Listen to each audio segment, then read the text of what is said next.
আমি ঝালকাঠি 125 আসন সংখ্যা আমাদের কাঠালিয়া রাজাপুর। এখান থেকে আমি স্বতন্ত্র প্রার্থী হিসাবে আমি আমার নমিনেশন পেপার সাবমিট করেছিলাম। তো ওখানে যে 10 জনের 1% ভোটারের মধ্যে 10 জনের ওনারা র্যান্ডম স্যাম্পল নিয়েছিলেন, সেখানে ওনারা 2 জন পেয়েছেন, ওনারা বলেছেন 8 জন পায়নি। আমি এটার উত্তর ওখানে দেওয়া হয়েছে, বিকজ অনেক প্রার্থীরাই স্বাচ্ছন্দ্য বোধ করে না, তাদের টেলিফোন নাম্বার দেওয়া এবং তাদের ঠিকানা এটা অনেকে বিব্রত বোধ করে, এবং হঠাৎ করে কেউ ফোন করলে তারা এটা তখন বলে যে আমি সিগনেচার করি নাই বা আমি জানি না। এরকম অনেক সময় ভয়ের কারণে এই জিনিসগুলো হয়। আমরা এগুলো এক্সপ্লেন করেছি।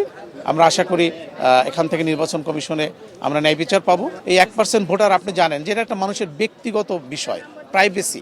এখানে আপনাকে কাকে দিবে কাকে দিবে না এই জিনিসটা যদি সেখানে ওপেন করে যায় with voter ID and telephone number, এটা সবার জন্য অনেকেই বিব্রতকর এবং অনেকেই এটা সাহস করে না।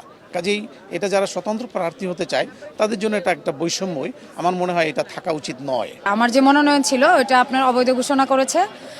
আমি স্বতন্ত্র প্রার্থী হিসাবে আপনারা অবগত আছেন যে স্বতন্ত্র প্রার্থী যারা মানে নির্বাচন করবে তাদেরকে 1% ভোটারের সমর্থনের যে একটা বিষয় আছে বা সাক্ষরতার একটা বিষয় আছে, সে ওইটার আর কি প্রেক্ষিতে আমাকে মানে মনোনয়নপত্রটা আর কি বাতিল দেখাইছে এবং আমাকে অবৈধ ঘোষণা করছে আর কি। তো এই জন্যে আজকে আপিল করার জন্য এসেছি। আমরা যে স্বতন্ত্র প্রার্থী, আসলে যারা দলীয় প্রার্থী বা স্বতন্ত্র প্রার্থীর কিন্তু এখানে আমি মনে করছি যে একটা বৈষম্য তৈরি হয়ে যাচ্ছে আর কি আমাদের জন্য। কারণ আমরা যারা স্বতন্ত্র প্রার্থী আছি তাদেরকে কিন্তু এই যে ভোটারের যে সমর্থনটা নিতে হচ্ছে, দলীয় প্রার্থীদের কিন্তু এটা নিতে হচ্ছে না। মানে এখানে কিন্তু দুইটা প্রার্থী কিন্তু জনগণের ভোট বা জনগণের সমর্থন প্রয়োজন আছে।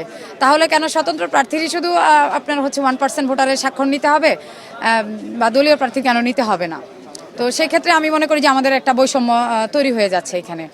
আমার দৈব চয়ন প্রক্রিয়ায় পটিয়ার মধ্যে 3,52,598 জন ভোটার আছে। সেই ধারাবাহিকতায় আমি 3,538 জনের 1% স্বাক্ষর নিয়ে দিয়েছি। এখান থেকে 4 জনের সত্যতা স্বাক্ষর পেয়েছে, 6 জনের পায় নাই। আসলে 6 জনের পায় নাই সেটা বলা ভুল হবে, তার কারণ ওরা ভীত সন্ত্রস্ত হয়ে ওরা স্বাক্ষর দেয় নাই বলেছে। নয়তো আজকে আপিলের শেষ দিনে আমি এসে ওনাদের ওই 6 জনের স্টাম্প সহ, ওনাদের ভোটার আইডি সহ, ওনাদের ভোটার নম্বর সহ যাবতীয় সকলগুলো জমা দিয়েছি। ওনারা যে প্রক্রিয়ায় জেলা প্রশাসক রিটার্নিং কর্মকর্তা থেকে আজ্ঞাবহ হয়ে সহকারী রিটার্নিং কর্মকর্তা যে প্রক্রিয়া নিয়েছে, আমি ওই প্রক্রিয়ার সম্পর্কে একমত নই। তার কারণ গ্রামের মানুষ, মফস্বলের মানুষ সবাই শিক্ষিত না। সেই ক্ষেত্রে যখন ইউনো মহোদয়ের গাড়ি দেখেছে, রং চকা গাড়ি দেখেছে, সেই সাথে আনসার বিডিপির লোকজন দেখেছে, ওনারা ভীত সন্ত্রস্ত হয়ে বলেছে না আমি স্বাক্ষর দিই নাই।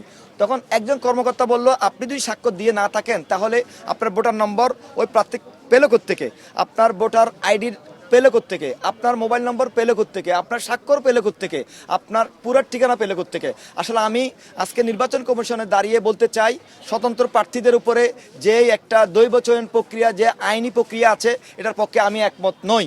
তার কারণ আমি যখন মাঠে ময়দানে ভোটের জন্য দাঁড়াবো, জনগণই আমাকে ভোট দিলে আলহামদুলিল্লাহ, ভোট না দিলে আমি বুঝবো যে আমাকে ভোট দেয় নাই। তাহলে তো আমরা নির্বাচনে যাচ্ছি, এখানে একটা জামানতের বিষয় আছে। তাহলে অবশ্যই যে একজন এমপি প্রার্থী নির্বাচন করতেছে তার মাথায় তো থাকবে যে জামানতের একটা জিনিস বাজেয়াপ্ত হবে। তাহলে কেন এই যে একই দেশে বাস করে স্বতন্ত্রদের উপর এরকম একটা জিনিস?